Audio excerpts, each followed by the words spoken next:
privilégio muito, muito grande poder estar à frente de uma igreja onde Deus tem demonstrado a nós que a mão do Senhor, o poder do Senhor, ele continua agindo nos dias de hoje. Então hoje, pela graça do Senhor, nós temos uma igreja onde pessoas reconhecem que só Jesus é o Senhor das suas vidas. Uma igreja que sabe que a palavra de Deus é autoridade. Nós vemos isso, a ação de Deus na vida de tantos. E hoje é com muita alegria que hoje nós vamos ouvir João, seminarista.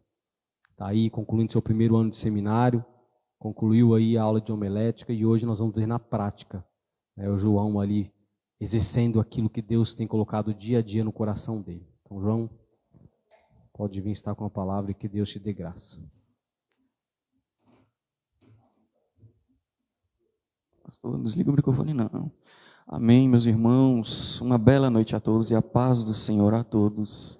Se me permite dizer, pastor, o nervosismo é grande. O nervosismo é imenso, mas a alegria de pregar a palavra do Senhor é maior ainda. É o mínimo que nós aqui nessa terra podemos fazer. Nós, como nosso papel de cristãos nessa terra, podemos fazer. Pregar, disseminar a palavra do nosso Senhor Deus. Pedir aos irmãos agora que quem tem sua Bíblia, que trouxe sua Bíblia, abra nela, no livro de Marcos, capítulo 9, versículo 14 ao 29.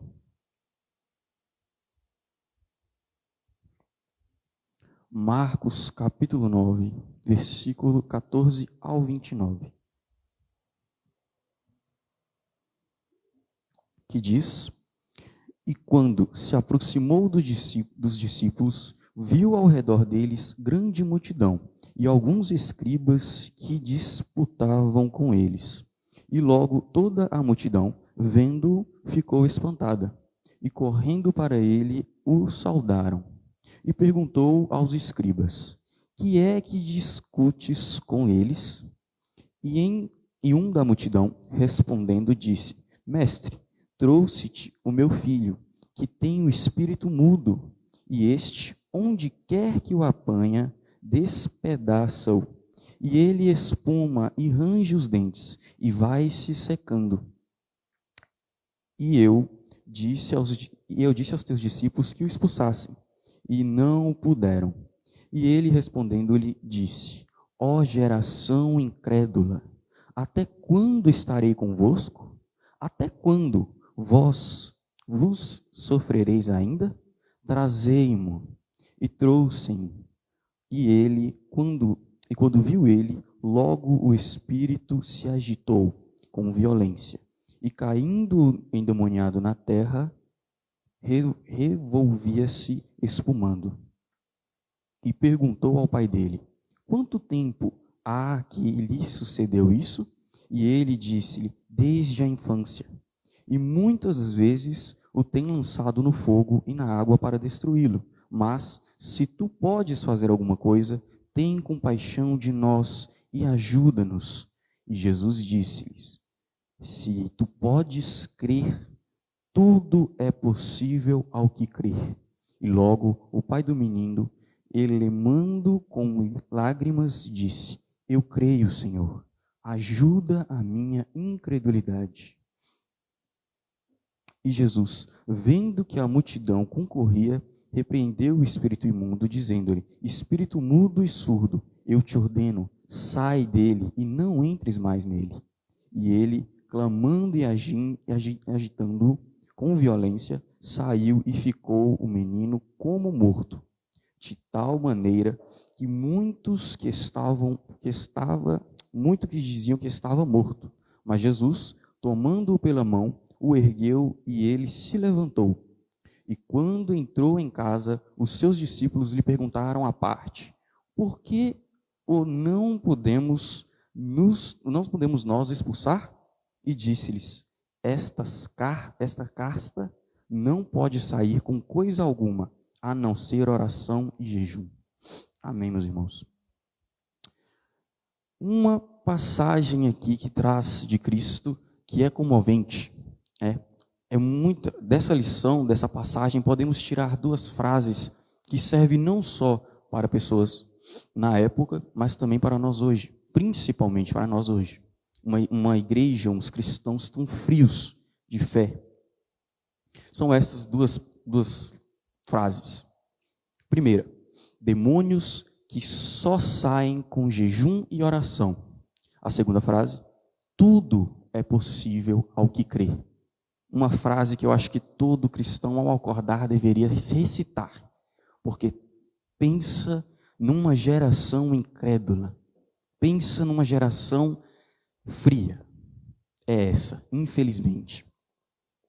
Então, apesar dessa passagem ser usada em pregações sobre a falta de poder do Espírito, ou pregação sobre libertação, ou até mesmo pregações sobre solução e a consagração com jejum e oração, essa mensagem é de desafiar a olhar a outro aspecto. E aqui eu trago, sempre as pessoas vêm trazendo uma visão específica, que é sobre isso, uma libertação de espírito, uma consagração ali para ter força, fé, dentre essas coisas. Mas hoje eu quero trazer a vocês, também irei falar sobre essas coisas, mas hoje eu quero que vocês parem e olhem por outro aspecto essa passagem. Aqui eu venho passar uma outra visão de um pai aflito e a sua fé titubeante. Um pai que traz ali uma aflição, uma preocupação, um medo ali. E já de cara eu quero fazer uma pergunta a todos. Você tem acreditado de fato com fé? É fé mesmo que tem ou é só um foguinho ali? É uma chama de fé que acende e permanece acesa? Ou é somente uma faísca que logo se apaga? Como dizem aí num ditado cultural, um fogo de palha que logo se acende e logo se apaga? Ou é um fogo de brasa forte que ele permanece? Saiba que se você crê, tudo é possível. Como mesmo a passagem diz, tudo é possível ao que crê. O pai procura a igreja com uma dor, com algo que o afligia. E a igreja, estando sem poder espiritual, nada pôde fazer, a não ser levá-lo a Cristo, Um pai ali que trouxe seu filho, como a palavra mesmo diz, que sofria com esse demônio, que sofria com esse espírito desde a infância. Então não era só o pai, não era só a criança, era a família inteira que sofria. Imagina você tendo um irmão pequeno endemoniado, sem saber como tirar aquilo, vivendo com aquela aflição, vivendo com aquela dor. Então, ali o pai fica sabendo, desse tumulto, desses discípulos, dessa igreja de Cristo. Então, ele leva os discípulos, e os discípulos nada fazem, mas aí os discípulos levam a Cristo. Podemos falar e tentar agir de uma forma espiritual, mas estar sem a fé redentora e salvação de nada vale. De que vale você estar aqui na igreja, louvar, na quarta, no domingo de manhã?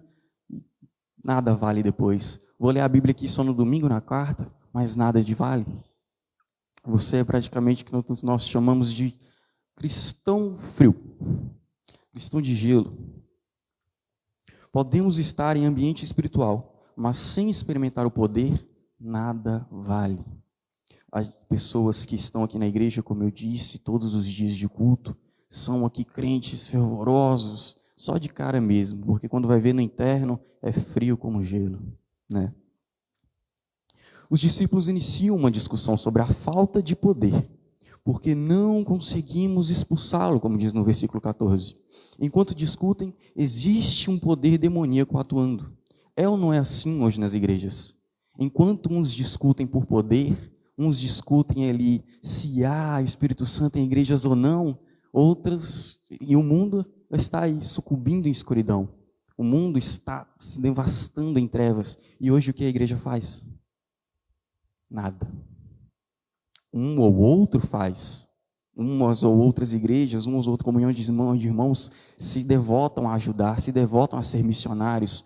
Graças a Deus temos aqui uma família missionária que abriu essa igreja batista bíblica com muita ajuda de Deus. E aí estamos, Graças a eles estou aqui, graças a Deus primeiramente. Então vemos aí um real acontecimento, um real exemplo de como é uma igreja que é verdadeiramente eficaz nesse mundo. Diferente de todas as igrejas, como aqui a mensagem diz, igrejas, enquanto os discípulos estavam ali discutindo, Senhor, por que nós não podemos expulsar esse demônio? Por que não podemos tirar?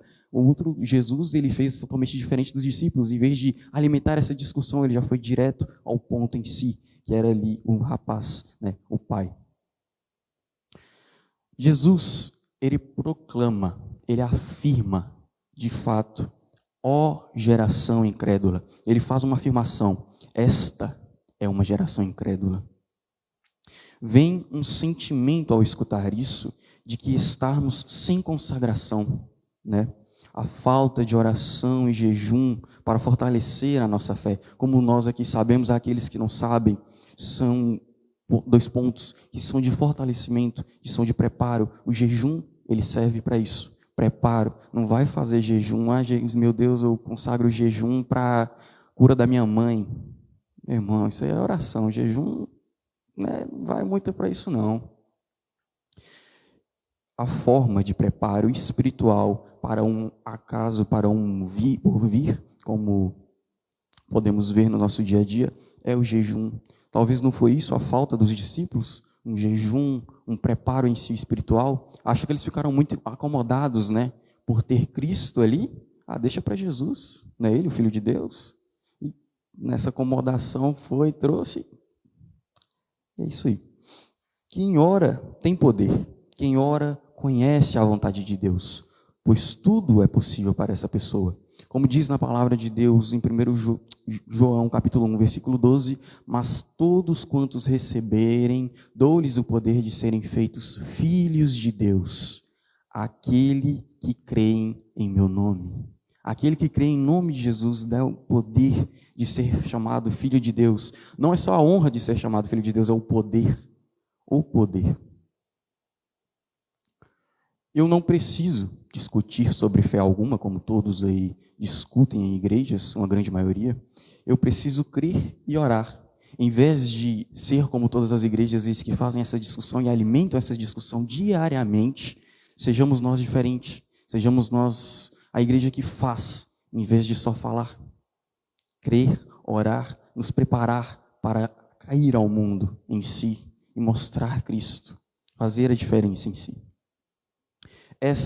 Este é o mantra universal para a expulsão de demônios, ou fórmula para o poder de espírito.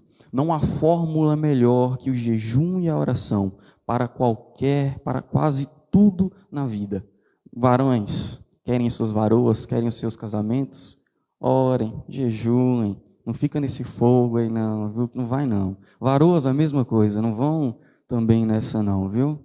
Eu estou falando uma mensagem para a juventude, porque está sempre aí. Quer abençoar o seu relacionamento? Jejue, ore, entregue a Deus. Quer um trabalho, um emprego? Jejue, ore, entregue a Deus, o Senhor. Mas eu gostaria de convidar vocês a olhar, né, agora entrarmos nesse olhar de uma outra visão, um outro aspecto de visão ali deste texto. Havia uma discussão acontecendo sobre o poder. Mas para onde Jesus olhou? Para onde foi o verdadeiro olhar ali em Cristo no início? Ele deixou as disputas infrutíferas dos discípulos e mestres e olhou para o centro da questão, o pai do garoto, o menino. Aquele que estava com a família oprimida, aquele que ao longo da vida sofreu com isso, de tempos em tempos, como diz desde a infância. Aqui na palavra, em algumas traduções, diz que o rapaz ali, ou até umas dizem que era um homem em si. Então imagina, se fosse em si mesmo um homem, imagina quanto tempo sofreram com essa aflição, sofreram com essa atribulação de vida. Aquele que estava com sua família oprimida, aquele que carregava a dor, o problema, a necessidade e até mesmo a decepção. Imagina ele ouvir tanto dos discípulos de Jesus. Imagina. Os discípulos estão, finalmente, meu filho vai ser curado, meu filho vai resolver esse problema. Vou levar ele lá, ele vai correndo com seu filho, endemoniado, apresenta ele aos discípulos, e os discípulos oram e nada se acontece. Imagina o nível de decepção que ele vê ele chegar. Imagina como ele deve ter ficado, né, decepcionado, imagina o ápice de fé negativa que ele teve ali. Mas os discípulos levaram a Cristo. O consolo e o desafio. Essa é a proposta de hoje. Duas coisas, consolo e desafio. O texto, a partir da ótica do Pai, é apresentado como: pedi os teus discípulos que expulsassem o espírito, mas eles não conseguiram. Quanta vergonha deve ter sido, hein? Os discípulos de Jesus, o Messias prometido, viveram a vida com Cristo, escutaram na boca de Cristo para chegar e dar dessas. Quão, sabe, motivante ali no coração, dá uma sensação assim. Apesar da dor, não coloquem o pai na posição de vítima. Até então, colocamos uma exposição aqui de o pai, o coitado. Não. O pai também errou tanto quanto os discípulos. Houve um erro do pai tanto quanto os dos discípulos. A ideia é que o pai era um refém atormentado e os discípulos deveriam ser super espirituais e ungidos. A culpa do meu problema não ser resolvido é dos discípulos sem unção. Mas, na verdade, pode ser que não. O pai ali, ele há uma busca em si pelos discípulos, mas, na verdade, por que ele mesmo não orou e teve a sua fé? Desde o começo, ele não orou a Jesus, orou a Deus. Quando Jesus fala dos incrédulos, ele também direciona a sua palavra ao Pai. Não é somente aos discípulos, ó geração incrédula. Ele faz ao todo ali, todos aqueles que estavam ao redor dele. Eu quero trazer isso para perto da sua realidade. Não entregue somente a Cristo. Há coisas que você pode mesmo fazer. Claro, Cristo tem que ser ali o real motivo ali, mas não temos nós o papel? Não foi nos dado? O papel de igreja nessa terra? Não temos nós uma fé equivalente a realizar milagres e maravilhas? Ou só Cristo pode fazer isso? Porque se for, que fé é essa? Até onde vai essa fé?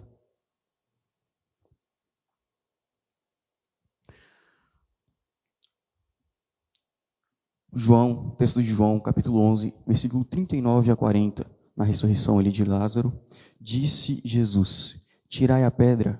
Marta, irmã do defunto, disse-lhe: Senhor, já cheira mal, porque é de quase 4 dias. Disse-lhe Jesus: não te hei dito eu? Se creres, verás a glória de Deus. Se creres, verás a glória de Deus. Pela fé, Deus manifesta o poder em sua vida. Aí eu venho aqui a perguntar, até mesmo para o pastor que já tem um tempo mais ali de convivência cristã, quantas pessoas não vieram ao pastor e perguntaram: pastor, ora por isso, pastor, ora por isso, isso e isso. Eu posso até mesmo falar aqui um testemunho que ao momento de saúde que eu tinha, que era um perigo, eu cheguei para o pastor, oro por isso na minha saúde, que eu não estou me sentindo muito bem, e se agravar é uma coisa pior mesmo. Então o pastor chega, não queria isso, eu acho que muitos que buscam isso também não quer. Ele chega e fala no grupo da igreja, com todos os irmãos: pastor, eu queria só que o senhor orasse. Então ele manda meus irmãos, o irmão João está com isso, ele pede oração. Aí o rapaz, nessa hora eu cacei um buraco para enfiar minha cabeça, porque eu não queria que o pastor dissesse, abrisse ali a igreja, eu queria ele. E normalmente, maioria das vezes, é isso que acontece. Pessoas pensam que por ser um pastor, ou por ser a mulher do pastor, a família do pastor, tem uma conexão maior com Deus. Deus há de escutar essa pessoa. Não. A oração ela é ouvida independentemente de quem for. A única coisa que muda é a oração de um justo, muito mais, né? A oração, ela tem o mesmo poder, o mesmo nível ali. Que temos o livre acesso ao Pai. Porque senão, de que adiantaria eu rasgar o véu? Para que seria? O único mediador é Jesus, o sumo sacerdote. Essa busca por ungidos nos cega para a real situação. Essa real busca caçando pessoas que são ali mais próximas, assim eu posso dizer, é a real cegueira dessas pessoas. Você pode aí se perguntar: por que eu não tive poder para livrar a minha família? Por que eu estou refém dessa situação? Então, procuro que tem poder e não percebo que eu sou a fonte vazia. Essa pessoa que tem essa busca por algo, essas pessoas são mais próximas em si, entre aspas, não percebem que são elas uma busca, que são elas um recipiente vazio de poder, que só basta abrir ali em si para se encher de fé. Então transfere a culpa para a igreja e não percebe que a culpa é desta pessoa. Então, até onde vai a tua fé? Queria abrir aqui a Bíblia no livro de Mateus, versículo 17 ao 20. Só o versículo 20, capítulo 17. Que diz assim: E Jesus lhe disse: Por causa da vossa pequena fé, que em verdade vos digo, que se tiverdes fé, como o tamanho de um grão de mostarda, direis a este monte: passa daqui a acolá, e há de se passar. E nada vos será impossível. A própria palavra, não sou eu quem diz, é a própria palavra. Se tiver uma pequena fé, ao tamanho do grão de mostarda, verás a diferença que há de fazer. Não é necessário incomodar ao mestre, né? Eu vi uma ilustração, vá lá incomodar ao mestre que está a descansar na proa do barco. No livro de Hebreus, capítulo 11, versículo 1, diz um resumo ali do que é a fé. Ora, a fé é o firme fundamento das coisas que esperamos e a prova das coisas que não se veem. A fé é a base, é um fundamento das coisas que se espera e a prova, a confirmação daquilo que ainda não se realizou na sua vida. Mas, por fé, você consegue ver aquilo acontecendo. Nas nossas vidas, algumas ou muitas coisas que esperamos ainda não se realizaram. Porém, o caminho para conquistarmos é a fé, pois ela nos motiva a superarmos os obstáculos para alcançarmos os objetivos. Porém, aí eu venho fazer outra pergunta em si. Eu tenho que ter fé em quê? Uma pergunta, né? Jesus disse para crer e também ter fé em Deus e nele. João capítulo 14, versículo 1 diz: Não se turbe o vosso coração, credes em Deus, credes também em mim. Já aí uma resposta na lata: em que ter fé? Em Jesus, em Deus, deposite sua fé nele. Uma nova pergunta cabe-se a nós: e se eu não tiver fé? Romanos capítulo 14, versículo 22 diz: Mas aquele que tem dúvidas se come, está condenado, porque não come por fé, e tudo o que não é de fé é pecado. Mateus capítulo 12, versículo 38 e 40 diz: Então, alguns dos escribas e dos fariseus tomaram a palavra dizendo: Mestre, quiséramos nós ver da tua parte igual algum sinal. Mas lhes respondeu e disse: Uma geração má e adúltera pede um sinal, porém não se lhe dará outro sinal, senão do profeta Jonas. Pois como Jonas esteve 3 dias e 3 noites no ventre de um peixe, assim estará o Filho do Homem 3 dias e 3 noites no seio da terra. Passagem acima, os fariseus queriam ver sinais para acreditar em Jesus, porém, não é vendo que se acredita, é acreditando que se vê.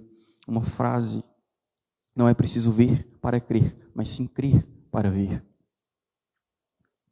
Jesus disse a Marta, na passagem que relata a ressurreição de Lázaro: se creres, verás a glória de Deus. Não é verás a glória de Deus e depois irá crer. Se até este momento você colocou a sua fé em pessoas ou em imagem, entenda que Deus está ensinando que não é assim que você irá alcançar o propósito dele para a sua vida, que é experimentar a boa, perfeita e agradável vontade de Deus. Não é depositando fé em oração pastoral, não é depositando fé em oração de qualquer irmão que seja. Não é igreja, não é placa, como aqui sempre dizemos, que você irá experimentar a boa, perfeita vontade de Deus. É crendo nele, acreditando, tendo fé, depositando a sua fé e a sua vontade em Deus. Se já entendemos o que é fé e em quem ela deve ser baseada, vale apresentar mais uma pergunta. Quando tenho fé? Quando que temos fé? Quando que é para termos fé? Aí é uma resposta a todo crente. Aquele crente que tem uma fé, momento aqui de igreja lá em casa, não tem, aí eu tenho, aí, rapaz, aí vamos ter uma conversa séria, irmão. Porque para pessoas crentes, vamos lá, todo momento é o momento de ter fé.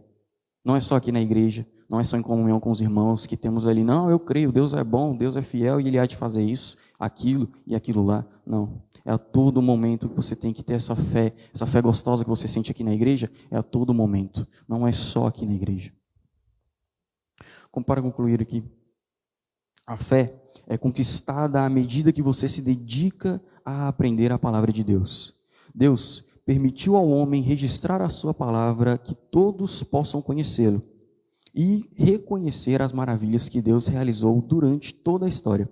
A criação de todas estas coisas, a nossa criação, o resgate do povo de Israel, os milagres nas batalhas contra os povos inimigos, os livramentos concedidos àqueles que creram nele e principalmente na obra redentora de Jesus na cruz, para nos livrar de todo o pecado e dar-nos a salvação.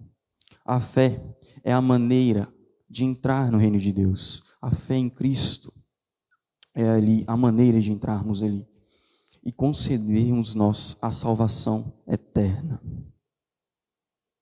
Amém.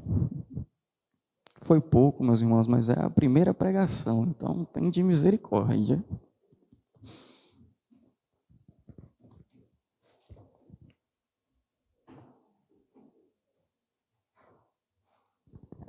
Isso. Amém, louvado nosso Deus. A palavra de hoje para nós aqui, a pergunta central do texto que João leu aqui foi, tudo é possível ao que crê. Nós temos crido, como realmente a palavra de Deus diz, para crer. Só fazendo o adendo aqui, do que João falou para nós. Jesus Cristo questiona aquele homem, não só pelo fato dos discípulos não terem expulsado o demônio, mas aonde estava a fé dele? Porque o mesmo fala para Jesus, se tu podes, será que você ou eu, no dia de hoje, não questiona algo diante de Deus da mesma maneira? Por que ainda não aconteceu? Por que ainda não fui liberto disso? Por que algo não mudou na minha vida? O que falta para que realmente algo mude na vida? É, de fato, você entender que Deus, através da pessoa de Jesus Cristo, Ele quer transformar a minha e a tua vida. E, acima de tudo, para que isso te leve à salvação eterna. Para que te leve como uma pessoa, como o João leu aqui para nós, o texto de João, do capítulo 1, verso 12. Para que você tenha o poder de um filho de Deus na sua vida, na vida das pessoas e da sociedade. Nós vamos orar ao nosso Deus. A oração vai ser em gratidão aqui pela palavra que Deus nos deu, pela vida do João. Ore por ele para que ele desenvolva dia após dia, para que ele possa crescer na graça, no conhecimento, no amor, e isso seja repartido entre nós. Que Deus dá para mim, dá para você, é para que você também leve aos outros. E que privilégio é poder anunciar a obra do Senhor. Eu sei que no começo, frio na barriga, aquele temor, mas quando termina é aquele sentimento de, nossa, como foi gostoso. Pregar a palavra de Deus é uma alegria que você só pode experimentar o dia que você realmente fazer isso com coração e adoração e com a devoção para aquele que realmente merece. Fique de pé. Nós vamos orar ao nosso Deus. Baixa a tua cabeça, fecha os teus olhos. Nós te louvamos, Pai. Te louvamos, ó Deus, porque sabemos que mesmo nós sendo falhos, pequenos, ó Deus, incapazes, ó Deus, por nós mesmos, mas o Senhor tem nos dado, ó Deus, a graça, tem nos dado, ó Deus, o poder, tem nos dado ousadia para viver, anunciar e falar, ó Deus, das obras do Senhor, das tuas maravilhas. Pedimos, Pai Santo, no nome de Jesus, abençoe ricamente a vida do João, capacitando ele dia após dia, para que ele possa, ó Deus, como um servo do Senhor, pregar, ó Deus, com ousadia, pregar com fervor, e e com gratidão, ó Deus, pela salvação da própria alma dele. Pedimos, ó Pai, no nome de Jesus, abençoe aqueles que aqui estão, seja abençoando, ó Deus, que a palavra do Senhor encontre guarida nos corações, nos revigore, ó Pai, a uma viva esperança. Somos gratos por esse momento, porque sabemos que até aqui a mão do Senhor nos sustentou. Oramos, Pai, no nome de Jesus. Amém e amém.